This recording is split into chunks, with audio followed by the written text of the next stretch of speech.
जे गाणं होते पुष्कळ अजूनही उन्हा प्रभू, पुष्कळ अजूनही उन्हा. या गाण्याचे लेखक आहे नारायण वामन टिळक. आपण काही लोक यांना ओळखतो. नारायण वामन टिळक हे मराठी ख्रिस्ती साहित्य आणि भक्तिगीत परंपरेतील एक महान कवी होते आणि त्यांनी मराठीतील परिचित काव्यरत्न जसे की अभंग, भक्तिगीत आणि काव्यशैली याचा निर्माण केला. यांचा उपयोग करून ख्रिस्ती विश्वासातील सत्य लोकांपर्यंत पोहोचली पाहिजे हे त्यांचा उद्देश होता. त्यांनी गीत लिहिलेले पुष्कळ अजूनही उन्हा, पुष्कळ अजूनही उन्हा प्रभूंनी.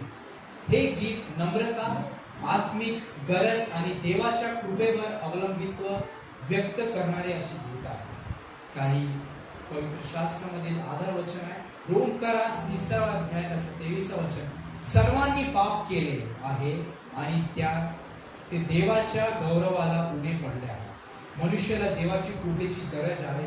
या गाण्याद्वारे आपल्याला पडतो. फिलिपी खरंच त्याच्या पहिल्या अध्याय 6वा वचन. ज्याने तुमच्यामध्ये चांगले काम सुरू केले तो ते येशू ख्रिस्ताच्या दिवसापर्यंत पूर्ण करेल. देव आपल्या जीवनात सतत कार्य करत असतो आणि चांगले कार्य करत आहे. स्वतः संहिता 51 अध्याय 10 वचन मध्ये सांगतो की हे देवा माझ्यामध्ये शुद्ध हृदय निर्माण कर. हे स्वतः संहिता वचनकार म्हणतात. त्या गीताचा संदेश आहे की देवासमोर नम्र राहणे आपल्याला खूपच आवश्यक आहे. आत्मिक जीवनात अजून वाढीची गरज आहे हे आपण ओळखले पाहिजे. पुष्कळ अजूनही त्याचा अर्थ हेच आहे. स्वतःच्या सामर्थ्यावर नव्हे तर देवाच्या कृपेवर अवलंबून राहणे आपल्याला करायचं आहे. हे एक निराशाचे गीत नाही परंतु देवाकडे परिवर्तनासाठी केलेले नम्र प्रार्थना आहे. जेव्हा आपण हे गीत गाणार आहे संध्याकाळच्या वेळी देवाच्या जवळ गेल्यावर आपण परिपूर्ण झालो आहोत की नाही तर आपली गरज अधिक समजते. एक खरे विश्वासू हृदय नेहमी म्हणते की प्रभू माझ्यामध्ये अजूनही तुझे काम करण्याची गरज आहे. पुष्कळ अजूनही उन्हा आहे. चला नम्र हृदयाने पुष्कळ अजूनही उन्हा प्रभू हे गीत आपण गाऊ.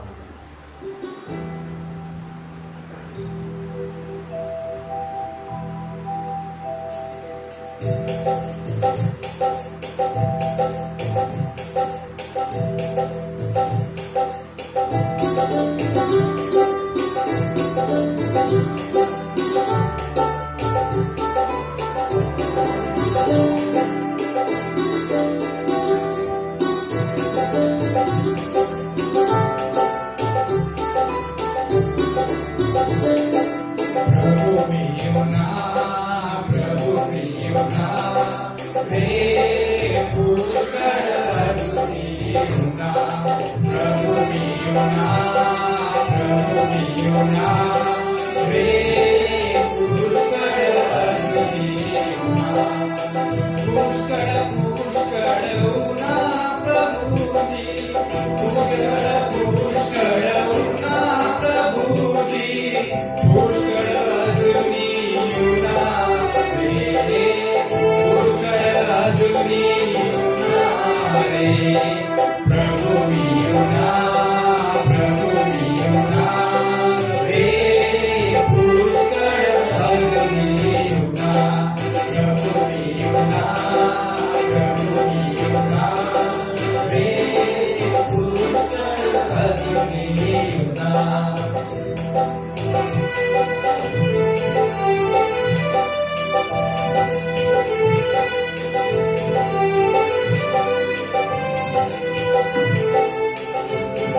येऊना प्रभू येऊना रे पुष्कळ अजूनी येऊना प्रभू येऊना प्रभू येऊना रे पुष्कळ अजूनी येऊना